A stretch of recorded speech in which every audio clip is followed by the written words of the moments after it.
সাংবাদিক আপনারা সকলেই জানেন যে পথচারী ইসমাইল ভাই যিনি ডেল্টা মেডিকেল হাসপাতালের সামনে তার মৃত্যু করেছিল এবং সেই লক্ষ্যে একটি মামলা হয়েছে। তো সেই মামলায় যারা এজাহারভুক্ত আসামি ছিল তাদেরকে গ্রেফতার না করে 5 জন আমাদের নির্দোষ ভাইদেরকে গ্রেফতার করা হয়েছে ডাক্তার সাদি ভাই সহ চিকিৎসায় অবহেলার অভিযোগ এনে। তো ইতিমধ্যেই তারা মুক্ত হয়েছেন, তারা রওনা দিয়েছেন। আশা করি তারা আমাদের আজকের এই সংবাদ সম্মেলন শেষ হওয়ার মধ্যেই তারা এখানে উপস্থিত হবেন। তো এখন আপনাদের সামনে আজকে আমাদের সংবাদ সম্মেলনের কর্মসূচি দিয়ে বক্তব্য রাখবেন ইনকিলাব মঞ্চের মুখপাত্র শরীফ ওসমান হাদি। আসসালামু আলাইকুম প্রিয় সাংবাদিক বন্ধুরা, আমরা আপনারা ইতিমধ্যে জানেন যে 19শে জুলাই 2024 বিকেলে যখন আন্দোলন তুঙ্গে তখন কাণ্ড ঘটেছে, সেটাকে কেন্দ্র করে গত কয়েকদিন ধরে যেরকম পরিক্রমা চলছিল। আপনারা জানেন যেদিন রাতে ডাক্তার সাদিকে ডিউটিরত অবস্থায় ডেল্টা হসপিটাল থেকে গ্রেফতার করা হয়, সেদিনই আমরা রাত 1টার সময় ইনকিলাব মঞ্চের পক্ষ থেকে লাইভে এসেছিলাম এবং আমরা এখানে অ্যাক্টিভ হয়েছিলাম। তো প্রথমত আপনাদেরকে জানাতে চাই যে এই যে অন্যায়টা হয়েছে ডাক্তার সাদি থেকে শুরু করে সিকিউরিটি গার্ড 2 জন, তারপরে মার্কেটিং অফিসার, ডেল্টা হসপিটাল কর্তৃপক্ষ, এই ব্যাপারে ডাক্তারদের বিভিন্ন অর্গানাইজেশন, নাগরিক কমিটি, তারপরে অনলাইন অ্যাক্টিভিস্ট, বিভিন্ন শ্রেণী পেশার মানুষ সবাই এটার ব্যাপারে যেরকম সরব হয়েছেন, আমরা তাদের সকলকে আন্তরিক ধন্যবাদ জানাচ্ছি। আপনারা জানেন যে ডেল্টা হসপিটাল এবং ডাক্তার সাদি এবং অন্যান্যদের তরফ থেকে আজকে এখানে উপস্থিত হয়েছেন বিএসএমএমইউর ইউরোলজির প্রফেসর জনাব ডাক্তার মোহাম্মদ সাইফুল ইসলাম সেলিম, যিনি ডেল্টা হসপিটালেরও একজন গুরুত্বপূর্ণ ডিরেক্টর। এবং গুরুত্বপূর্ণ তথ্য হচ্ছে যেই দিন এই ইসমাইল ভাই তাকে হত্যা করা হয়, সেদিন ডাক্তার সেলিম ভাই উনি সেখানে উপস্থিত ছিলেন সকলকে চিকিৎসা দেওয়ার জন্য। এর মানে আমরা এখানে এমন একজনকে হাজির করেছি যিনি ওই ঘটনার সময় নিজে উপস্থিত ছিলেন এবং ডাক্তার সাদি থেকে শুরু করে ডেল্টা হসপিটাল কর্তৃপক্ষের তিনি এখানে রিপ্রেজেন্টেশন করছেন।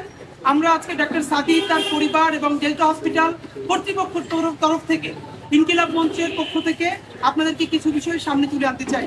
প্রিয় সাংবাদিক ভাই ও বন্ধুরা, আপনাদেরকে তাকে জানাতে চাই যে আমাদের হাতে এজাহারের যে কপি আছে এবং মামলার যে ফরওয়ার্ডিং আছে, এটার 2টো করে কপি আপনাদের জন্য আমরা রেখেছি, যাওয়ার সময় আপনারা ছবি তুলে নিতে পারবেন।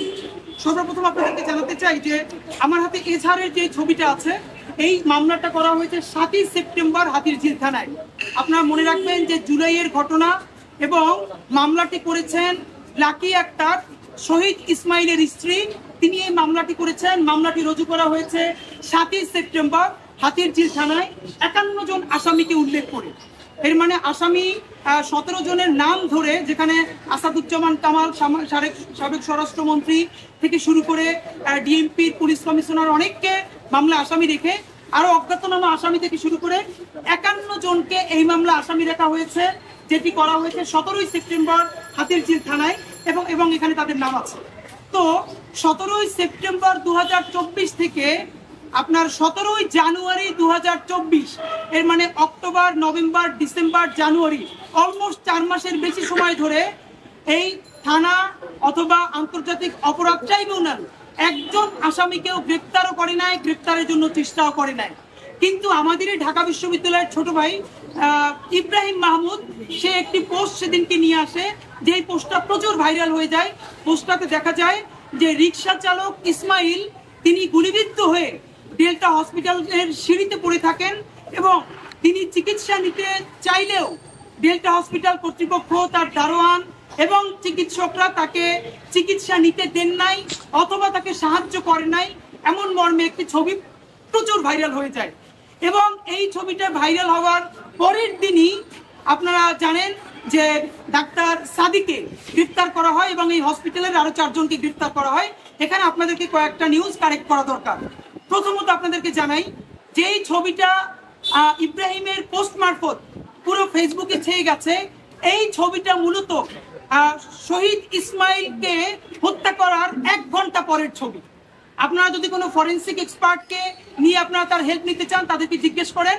এই ছবিটা হলো 1 ঘন্টা পরের ছবি, যেইটা সিঁড়িতে পড়ে আছে। তাহলে মূল ঘটনাটা কি হয়েছিল একটু একটু করে আপনাদেরকে আমরা জানাতে চাই। এজাহারে বলা হয়েছে শহীদ ইসমাইল একজন রিকশা চালক। প্রথমত তার স্ত্রী বলছেন যে তিনি রিকশা চালক নন, তিনি ওইখানে সেদিন এবং তিনি একটা বাড়ির সিকিউরিটি গার্ড। তিনি সেই আন্দোলনে জুমার নামাজের পরে ওখানে দাঁড়িয়ে দেখছিলেন কি হচ্ছিল, হয়তো অংশগ্রহণ করেছেন অথবা করেন নাই, কিন্তু তিনি ওখানে দাঁড়িয়ে দেখছিলেন কি হচ্ছিল। এরপরে তিনি গুলিবিদ্ধ হন। আপনাদের ইন্টারেস্টিং ব্যাপার হচ্ছে প্রথম যে ইজহার, এই ইজহার তার স্ত্রীর তরফে বলা হচ্ছে যে গুলি লাগার সাথে সাথেই আমার স্বামী গুলিবিদ্ধ হয় এবং ঘটনাস্থলে মৃত্যুবরণ করে। এবং আপনাদেরকে বলি ঘটনাস্থল কিন্তু ডেল্টা হসপিটালের সিঁড়ি না, ঘটনাস্থল হচ্ছে সিঁড়ির সামনের ফুটপাত। কারণ ডেল্টা হসপিটালের সিঁড়ির সামনের ফুটপাতে তারপরেও রক্ত লেগেছিল, সেই রক্ত লাগা ছবি আমাদের কাছে আছে। এর মানে তাকে প্রথমত গুলিবিদ্ধ হন তিনি ডেল্টা হসপিটালের সিঁড়িতে। এরপরে যেটা বলা হচ্ছে খেয়াল করেন, প্রথমে যারে বলা হচ্ছে তিনি ওখানেই গুলিবিদ্ধ হন এবং সাথে সাথে তিনি মারা যান। তাহলে তার স্ত্রী বলছে যে তিনি সাথে সাথে মারা যান, তাহলে একজন নিহত ব্যক্তি কিভাবে সিঁড়ি বেয়ে সেই হসপিটালে যেতে পারে এবং তাকে চিকিৎসা অবহেলা করা যেতে পারে? আসেন, তারপরে যেটা করা হলো 18 জানুয়ারি আইসিটি থেকে মানে আন্তর্জাতিক অপরাধ ট্রাইব্যুনাল থেকে যেই এজাহারটি এই ফরওয়ার্ডিংটি আছে, এই ফরওয়ার্ডিং এ লেখা হচ্ছে যে তাদের চিকিৎসা জনিত অবহেলার কারণে অপরাধ সংঘটিত হয়েছে। এবং এখানে আরো বিস্তারিত বলা হয়েছে যে তার লাশ প্রবেশ পথের সিঁড়িতে পড়েছিল, হাসপাতালে চিকিৎসার জন্য তাকে নিয়ে গেল। খেয়াল করবেন তার স্ত্রী বলছে যেখানে গুলি লেগেছে তিনি ঘটনাস্থলেই নিহত হন। আর এই জানুয়ারিতে এসে আইসিটি মানে আন্তর্জাতিক অপরাধ ট্রাইব্যুনাল তারা গল্প বলছে যে হাসপাতালে চিকিৎসার জন্য তাকে নিয়ে গেলেও তাকে কোনো প্রকার চিকিৎসা প্রদান করা হয় নাই, পরবর্তীতে সে বিনা চিকিৎসায় মৃত্যুবরণ করে।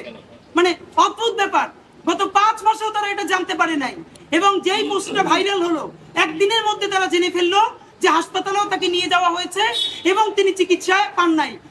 আরো ইন্টারেস্টিং বলি, আপনার আমাদের কাছে ভিডিও আছে, আপনারা চাইলে করে নিতে পারবেন, যেটা আমরা গতকালকে বিদ্য আদালতে আমরা দেখিয়েছি। যে ভিডিওটা হচ্ছে যখনই তাকে গুলি করা হয় ডেল্টা হসপিটালের ডাক্তার সাদি সহ আরো 3-4 জন স্টাফ দৌড়ে তাকে ফুটপাতে ধরতে যায় এবং তাকে টেনে সিঁড়ি পর্যন্ত নিয়ে আসে এবং তখনই তার মস্তিষ্ক মাথা থেকে বেয়ে বেয়ে পড়ছে।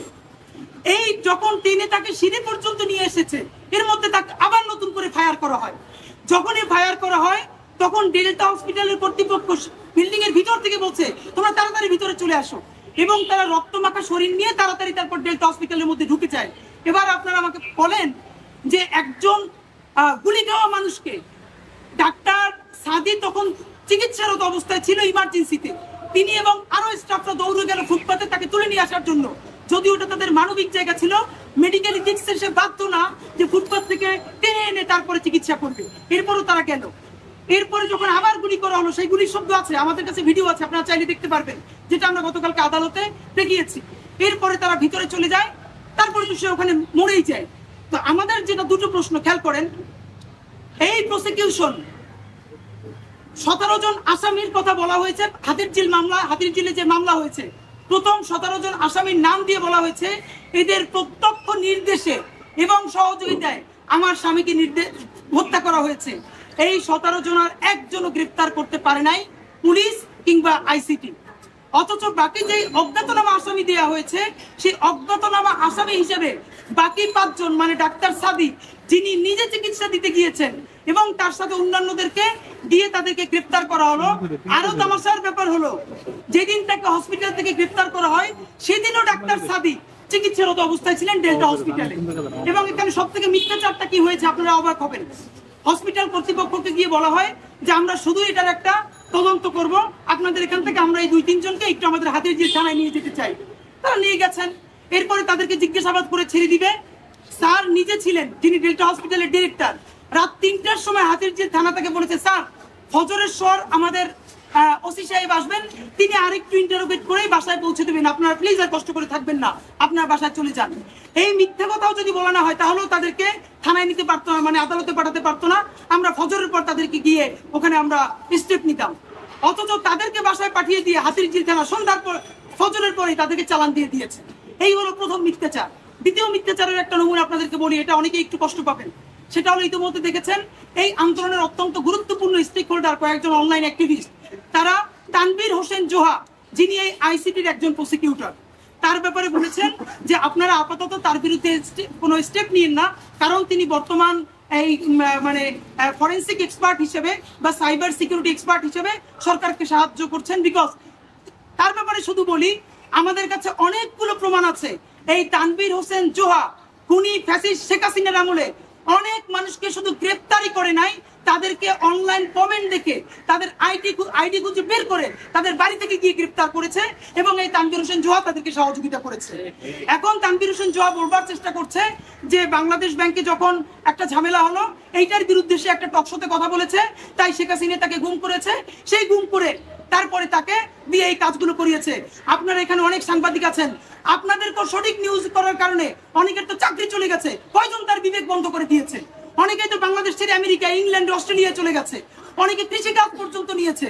তো এই ভয় যে দেখায়, এর মানে তানভীর হোসেন জোহা নিশ্চয়ই এতটা অপরাধে সংযুক্ত আছেন যার এখন জেলে থাকার কথা। আর সে জেলে না থেকে যেই মানুষগুলো ট্রিটমেন্ট নিতে গেছে তাদের বিরুদ্ধে সে মামলা করে। শুধু মামলাই করেন, আপনারা জানেন প্রসিকিউটরের থাকার কথা আদালতে, অথচ যেদিন তানভীর হোসেন জোহাকে এই ডেল্টা হসপিটাল থেকে গ্রেপ্তার করা হয়, ডাক্তার সাদিকে গ্রেপ্তার করা হয়, সেদিন তানভীর হোসেন জোহা নিজে ডেল্টা হসপিটালে গেছেন। কেন ভাই? তিনি, আমাদের কাছে ছবি আছে, ভিডিও ফুটেজ আছে, তিনি কেন সেখানে যাবেন? সেখানে তো যাবে থানা পুলিশ, তিনি তো যাবেন আদালতে। এবং সব থেকে তামাশার ব্যাপার আপনাদেরকে বলি, সেটা হলো জবু গ্রেপ্তার হয়ে গেল, অনলাইনে সবাই সরব হলো এবং দেখেন কি বদমাইশি, 302 ধারায় এই মামলাটা করা হয়েছে। অজ্ঞাতনামা আসামি তাদেরকে দেওয়া হয়েছে 302 ধারা। আপনারা জানেন বাংলাদেশের দণ্ডবিধিতে 302 ধারা অজামিনযোগ্য অপরাধ এবং এটা প্রমাণিত হলে তাদের যাবজ্জীবন কারাদণ্ড হবে, তো মৃত্যুদণ্ড হবে অথবা যাবজ্জীবন কারাদণ্ড হবে। 302 ধারায় তাদেরকে মামলা দেওয়া হয়েছে। নাগরিক কমিটির পক্ষ থেকে ডাক্তার মনিরুজ্জামান, আমি নিজে, আমরা অনেকে, যেহেতু প্রসিকিউটর তানভীর হোসেন জোহা সে নিজে ওখানে এসেছিল, তার সাথে আমরা কথা বলেছি। সব থেকে বাজে ব্যাপার হলো আমাদেরকে সে ওয়াদা দিয়েছে যে প্লিজ আপনারা তাড়াতাড়ি জামিনের জন্য আবেদন করেন, আমরা রাষ্ট্রপক্ষ থেকে কোনো এটার বিরোধিতা করব না। আমরা এই আশা নিয়ে আমরা দ্রুত মামলা মানে জামিনের আবেদন করলাম এবং গতকালকে সেটা সিএমএম কোর্টে শুনানির জন্য যখন উঠলো, আপনারা এটা কেমন তামাশা, আপনারা শুনলেও লজ্জা পাবেন, যখন আমাদের আইনজীবীরা শুনানি করছে ভিডিও দেখাচ্ছে যে দেখেন তাদের ন্যূনতম সম্পৃক্ততা নাই, বরং তারা সহযোগিতা করেছে এবং এই মামলা করবার মধ্য দিয়ে অরিজিনাল মামলাগুলোর মেরিট নষ্ট করা হচ্ছে। আমরা তো জানি যে রাষ্ট্রপক্ষ এটার বিরোধিতা করবে না, কারণ প্রসিকিউটর নিজে বলেছে যে আমরা কোনো বিরোধিতা করব না। অবাক করার ব্যাপার, সেখানে পুলিশ এবং প্রসিকিউশনের পক্ষ থেকে আমাদের জামিনের বিরোধিতা করা হলো এবং এতটাই তীব্রভাবে বিরোধিতা করা হলো যে আদালত আমাদেরকে জামিন না দিয়ে আবার পর্যবেক্ষণের জন্য রাখলেন। এবং আমরা আপনাদেরকে জানাতে চাই যে এই ক্ষেত্রে তারপরে আইন উপদেষ্টা নিজে হস্তক্ষেপ করলেন, এটা বলতে আমাদের দ্বিধা নাই। আইন উপদেষ্টা নিজে হস্তক্ষেপ করে পর্যালোচনার পরে এরপরে সন্ধ্যার পরে সেইটা জামিনের ব্যবস্থা হলো। এইখানে কয়েকটা গুরুত্বপূর্ণ ব্যাপার ভাই, আজকে ডাক্তার সাদি না হয়ে যদি কোনো রিক্সা চালক, যদি কোনো সাংবাদিক, যদি কোনো শিক্ষক অথবা এই জুলাই আন্দোলনের একজন মুখ এইরকম মিথ্যা মামলায় 302 ধারার মামলা আসামি হয়ে জেলে যেতেন, আমরা জানি আমাদের ডাক্তার বন্ধুরা তাদের পক্ষে হয়তো দাঁড়াতেন না। সমস্ত ডাক্তাররা এক হয়ে গেছে, আমরা এক হয়ে গেছি। আজকে যদি ডাক্তার সাদি ডাক্তার না হয়ে অন্য কেউ হতেন, তাহলে কি এরকম সবাই একতাবদ্ধ হতো? আমরা বিশ্বাস করি না বাংলাদেশের মানুষ এত ভালো না, এত সবাই গিয়ে থাকতো না। নাম্বার দ্বিতীয়ত, অনেকে বলছেন যে অনলাইন অ্যাক্টিভিস্ট তারা এটা দেখভাল করেছেন, আইন উপদেষ্টা নিজে দেখভাল করেছেন। ডাক্তার সাদি ডাক্তার বলে, ডাক্তার সাদিরা রাজধানীতে আছেন বলে এবং তাদের পক্ষে তাদের হসপিটাল কাজ করছে বলে ভালো আইনজীবী ধরা গেছে, আইন উপদেষ্টাকে সাথে সাথে রিচ করা গেছে। তাহলে আর বাকি যত মিথ্যা মামলা হচ্ছে তারা আইন উপদেষ্টাকে কোথায় পাবেন? তারাই হসপিটাল কর্তৃপক্ষকে কোথায় পাবেন? অথবা ন্যূনতম কথা বলার জন্য তারা ইনকিলাব মঞ্চকে কোথায় পাবেন? আপনারা জানেন যে এই খুনি ফ্যাসিস্ট বদমাইশগুলো এই আসামি হয়েছে, তাদের মামলাগুলোর মেরিট নষ্ট করে দেওয়ার জন্য অত্যন্ত পরিকল্পিতভাবে এইরকম বাজে কিছু মামলা করে দেওয়া হচ্ছে যাতে সমস্ত মামলাগুলোর মেরিট নষ্ট হয়ে যায়, যাতে 1 বছর 2 বছর পরে প্রতিষ্ঠা করা যায় যে আইসিটিতে যতগুলো মামলা হয়েছে সব মামলাগুলো ভুয়া এবং মিথ্যা, এবং পুরো বাংলাদেশকে যেন এই বর্তমান সরকার এবং আইসিটির উপরে আস্থাহীন করে তোলা যায়। সুতরাং আমরা প্রথম দাবি জানাচ্ছি, আপনারা জানেন আমরা যদি আরো কিছুক্ষণ থাকি তাহলে ডাক্তার সাদি এবং অন্যান্য গ্রেপ্তারকৃত যারা যারা জেল থেকে বের হয়েছেন তারাও এসে আমাদের সাথে সংযুক্ত হবেন।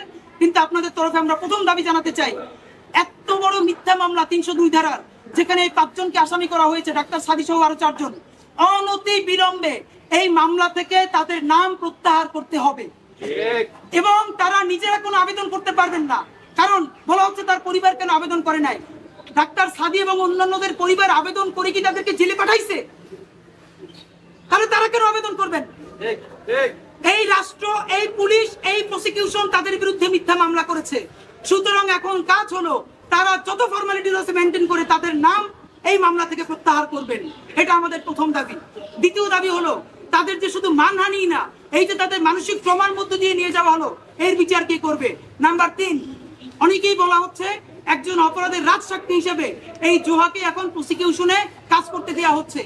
এইটার আমরা সাথে বলতে চাই, আচ্ছা জোহাকে যদি আপনারা প্রসিকিউশনে কাজ করতে দিতে চান, তাহলে কি এই প্রসিকিউশনের প্রসিকিউটর বানাতে হবে? আর কোনো উপায় নাই। আপনারা তো জানেন যে অনেকের বিরুদ্ধে মামলা দিয়ে জেলে আটক থাকা অবস্থায় রাজসাক্ষী হিসেবে তাদেরকে নিয়ে কাজ করা যায়। যেই জোহার বিরুদ্ধে শত শত অ্যালিগেশন আছে যে সে মানুষকে শুধু হয়রানি করে নেয়, মিথ্যা মামলা দিয়েছে। আমাদের কাছে গতকালকে বিদেশ থেকে এক ভাই পাঠিয়েছে, তাকে এই জোহার নেতৃত্বে তাকে গুম করে রাখা হয়েছে, ডিবিতে 4 দিন থেকে আটক করে রাখা হয়েছে, তারপরে তাকে প্রকাশ করা হয়েছে। এই জোহা এখনো কিভাবে, আপনারা কি মনে করেন এই জোহা যদি এই আইসিটিউতে থাকে তাহলে আজ হোক কাল হোক খুনিয়া সিনা যেরকম মিথ্যা ট্রাইব্যুনাল করে মানুষদেরকে ফাঁসি দিয়েছে, আজ থেকে 5 বছর পরে এই ট্রাইব্যুনালের যৌক্তিকতা নিয়ে মানুষ প্রশ্ন তুলবে না? যেই পরিবারগুলো জেলে আছে, জোহার কারণে নির্যাতিত হয়েছে, গুম হয়েছে, তারা প্রেস ব্রিফ করে বলবে না যেমন একটা ট্রাইব্যুনাল নতুন বিচার করছে যেখানে আমাদেরকে গুম করেছিল যারা, তারাও এটার প্রসিকিউটর ছিল। সুতরাং জুলাই গণহত্যা নির্মোহ সঠিক বিচারের দাবিতে আমরা চাই আজকের মধ্যে জোহাকে পাবলিক প্রসিকিউশন থেকে, আন্তর্জাতিক অপরাধ ট্রাইব্যুনাল থেকে প্রসিকিউটর হিসেবে তাকে প্রত্যাহার করে নিতে হবে। নাম্বার 2, রাজসাক্ষী হিসেবে যদি আপনারা তাকে দিয়ে কাজ করাতে চান, তাহলে আপনারা তাকে নজরদারিতে রাখুন, তাকে হোম অ্যারেস্টে রাখুন। হ্যাঁ, তার বিরুদ্ধে যতগুলো এলিগেশন এসেছে সেই মামলা যদি তিনি নিজেকে নির্দোষ দাবি করতে পারেন তাহলে তিনি এমনিতে মুক্ত হবেন। আর যদি নির্দোষ দাবি করতে না পারেন তাহলে আইনানুগ ব্যবস্থা হবে। তার আগ পর্যন্ত রাষ্ট্রের প্রয়োজনে আপনারা তাকে নজরদারিতে রাখুন, কিন্তু কোনোভাবেই এইসব অজুহাত দিয়ে ধরেন। আমরা বললাম যে আজকে ডাক্তার জোহাকে এই প্রসিকিউশন টিম থেকে সরানো হলো, এর মানে কি জোহা কি তাহলে বিদেশ চলে যেতে পারবে?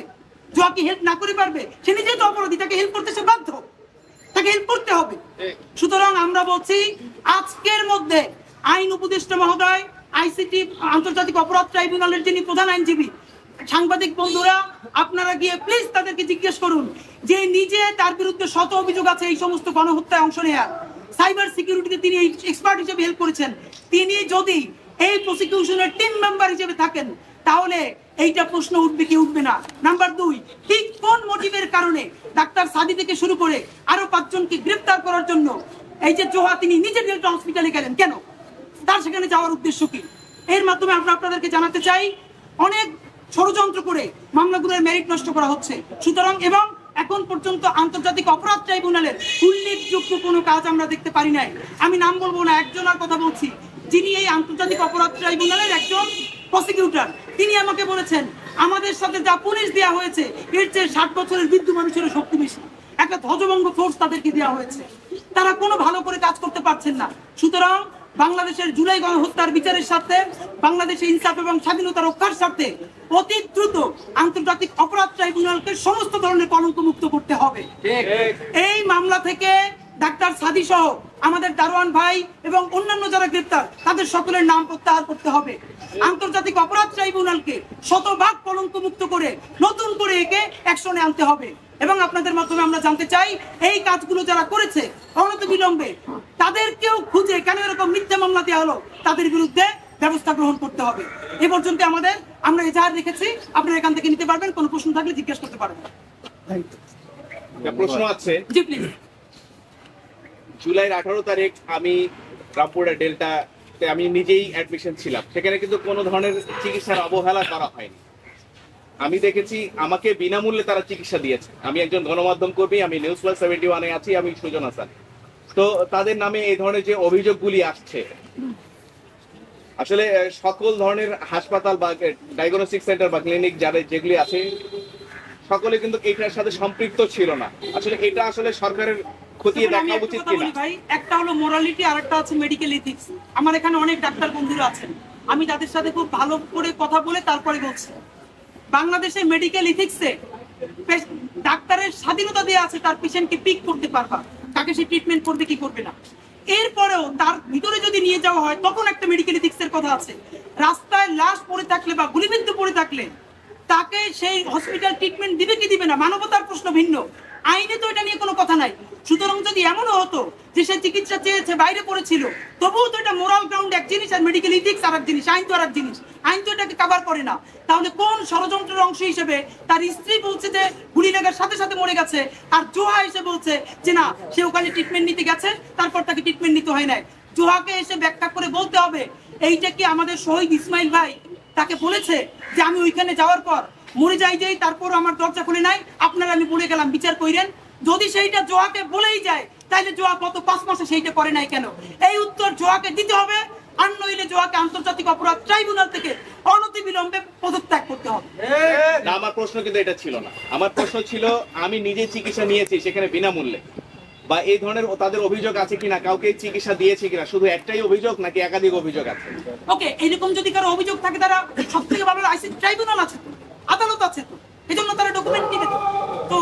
মানে এটা তো আমরা বিচার করবো না, কিন্তু তাহলে বিচার ব্যবস্থাটা কিসের জন্য আছে এটাই আমরা চাই। তারা এরকম যদি কেউ চিকিৎসা অবহেলা করে থাকে তাহলে সেটার বিরুদ্ধে ব্যবস্থা নেওয়া চায়, এবং ডেল্টা হসপিটাল আমাদেরকে বলেছে তারাও চাই এটার বিরুদ্ধে ব্যবস্থা নেওয়া হবে। অবশ্যই ব্যবস্থা নেওয়া হবে এটার বিরুদ্ধে, আমাদের পক্ষ। ধন্যবাদ। Thank you very much.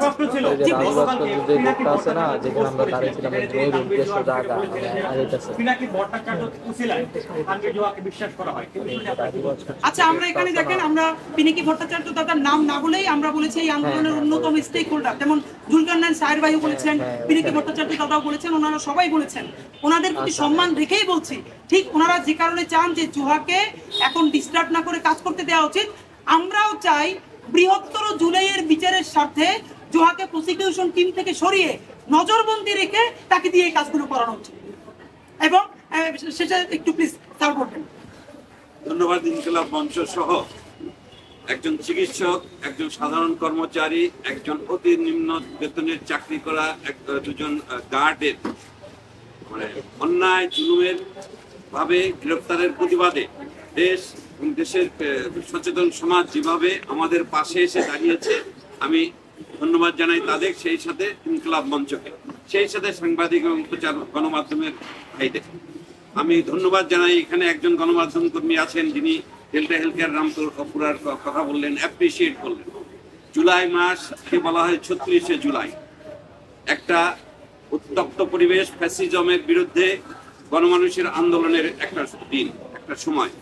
আমরা জুলাই মাস কেন সারা বছর 24 ঘন্টা আমরা চিকিৎসকরা কমিটেড থাকি আহত এবং নির্যাতিত মানুষকে সেবা দেওয়ার জন্য। সেই লক্ষ্যেই আমি 18 জুলাই এবং 19শে জুলাই সকালে আসতাম এবং সন্ধ্যার পরে যেতাম। 19শে জুলাই সেই মুহূর্তে আমি হসপিটালের অপারেশন থিয়েটারে, আমার নিচে যখন এই পথচারী এবং ইসমাইল ভাই গুলিবিদ্ধ হন, তখন আমি সাথে সাথে আমার নিচ থেকে খবর আসে গুলিবিদ্ধ হয়েছে, সামনে লাশ পড়ে আছে, কি করবো স্যার? আমরা তখন বলছি যে তাড়াতাড়ি তোমরা তাকে নিয়ে আসো। তখনও আমি জানি না যে তার ডেড বডির অবস্থা কেমন, তার অবস্থা কেমন। নিচে যায় যখন শুনি যে তার জাস্ট, আপনারা আমাদের কাছে ভিডিও আছে, ভিডিও আপনার প্রয়োজন হলে আপনারা নিতে পারেন, যে গুলিটা লেগেছে, লাগার সাথে সাথে নর্মাল গুলি মানে দাঙ্গা বিরোধী কোনো পুলিশের গুলিতে জাস্ট ইনজেক্টেড করে এরপর ওপর হয়ে যেতে পারে বা ইনসাইড দ্য বডি থাকতে পারে, কিন্তু এই গুলিটা এতভাবে এই ফোর্সে, প্রজেক্টাইল ফোর্সে আসছে, তার গুলিটা পুরা এই সাইড দিয়ে উড়ে অন্য পাশে চলে গেছে। আমাদের ছেলেরা আমাদের পারমিশনের আগেই তারা ওই ফুটপাথ থেকে ডেড বডিটাকে 5-6 জন সেখানে এই ডাক্তার সাদিও ছিলেন, উনি সেদিন সম্পর্কিত হয়ে উনি ডিউটি নিয়েছিলেন জাস্ট হেল্প মানে যারা আন্দোলন করছে সেই ছেলেগুলিকে, এবং প্রতি মুহূর্তে তিনি তাদের সাহায্য করেছেন। সে নিজে যে ওই ডেড বডি ড্র্যাগ করে টানছে, আর ওই সাইড থেকে পুলিশ তাদের উপর গুলি চালাচ্ছে। এবং মজার ব্যাপার, সাদিদ যখন পাঞ্জাবি পড়েছিল, পাঞ্জাবি ভেদ করে গুলি দেওয়ালে লাগছে। যখন সেই ভিডিও ফুটেজের আপনারা এখানে আমার কাছে আছে, সেই ভিডিও ফুটেজের আপনারা শুনতে, এর মধ্যে তার গুলির শব্দ শোনা যাচ্ছে, গুলি ডাইরেক্ট গুলি করা হচ্ছে, যারা ডেড বডিকে তুলে নিয়ে আসা হচ্ছে। আপনারা কল্পনা করুন তো, আপনাদের মধ্যে কতজন ওই গুলিবদ্ধ অবস্থায় একটা ডেড বডিকে সরায় নিয়ে আসার জন্য গুলির মুখোমুখি হবেন? আমার এই ছেলেগুলি সেই মৃত্যু ভয় উপেক্ষা করে সেদিন যে শহীদকে নিয়ে আসতে গেল, তাদের বিরুদ্ধে কি হলো? হঠাৎ করে 5 মাস ঘটনা পার হয়ে যাওয়ার পর কোনো কথা নাই, একটা মানে আইওয়াস তদন্ত করার নাম করে এই জোহা সাহেব সেদিন দলবল নিয়ে গেলেন, নিয়ে আসলেন ডিউটিরত ডাক্তারকে। আমি সাথে সাথে শুনে থানায় গেলাম যে একজন ডিউটি ডাক্তারকে বাই ইথিক্স আপনি হসপিটাল থেকে নিয়ে আসতে পারেন না। ডেল্টা হসপিটাল একটা প্রতিষ্ঠান, সেই প্রতিষ্ঠানে আপনার সহযোগিতা চাইলে আপনি সেই সহযোগিতা চিঠি দেবেন, আমরা সর্বাত্মক সহযোগিতা করবো। আমরা চাই ফ্যাসিস্টদের সাথে যারা জড়িত, এই খুনের সাথে যারা জড়িত, শহীদের মানে রক্তের সাথে বেইমানি যারা করছে তাদের খুঁজে বার করতে এবং এই খুনিদের খুঁজে বার করতে আমরাও সহযোগিতা করার জন্য তাদের সবসময় প্রস্তুত। কিন্তু আশ্চর্যজনক ভাবে দেখলাম উনি নিয়ে আসলেন। আমি রাত 9টার সময় সেখানে প্রথম গেলাম, তারপরে তার সাথে আমার রাত 3টা পর্যন্ত কথাবার্তা হয়েছে। 3টার পর সে টেলিফোন বন্ধ করেছে। মানে অত্যন্ত মানে ইমোরালি সে আমাকে ইয়ে দিয়েছে, তার সর্বোচ্চ ব্যক্তি সুবিধা, তার সাথে তার প্রসিকিউশনের সর্বোচ্চ ব্যক্তি আমাকে আশ্বাস দিলেন যে প্রফেসর সাহেব আপনি যান, একটা আন্ডারটেকিং দিন, আপনি ওদের নিয়ে আসেন, কোনো অসুবিধা নেই, আমরা ছেড়ে দেবো। থানা ছাড়লো না, বললো কি আপনি চলে যান। আমি বললাম আমি এদের ছাড়া যাব না। 4টার সময় আমাকে বলা হলো যে আপনি বয়স্ক মানুষ, কষ্ট পাবেন, চলে যান। 7টার সময় তাদের চালান দিয়ে হলো এই ফরওয়ার্ডিং আন্দোলনকে। আজকে সেই সমস্ত শহীদের রক্তের বিনিময়ে এই সরকার ক্ষমতায় বসে আছে, দেশকে ফ্যাসিস্ট মুক্ত করার জন্য, ফ্যাসিজমের যে আবর্জনাগুলি আছে সেই মুক্ত করার জন্য। আবর্জনা যদি ভিতরে থেকেই থাকে এই জোহাদের মতো, এই চেতনা, এই আত্মত্যাগের কোনো মূল্য থাকবে না। আপনারা আমার ভাই যে দাবিগুলি বললো, এই দাবিগুলি আপনারা তুলে ধরেন, আপনারা আমাদের এই যে প্রচেষ্টাকে সফল করার জন্য সর্বাত্মক সহযোগিতা করেন। আপনাদের ধন্যবাদ।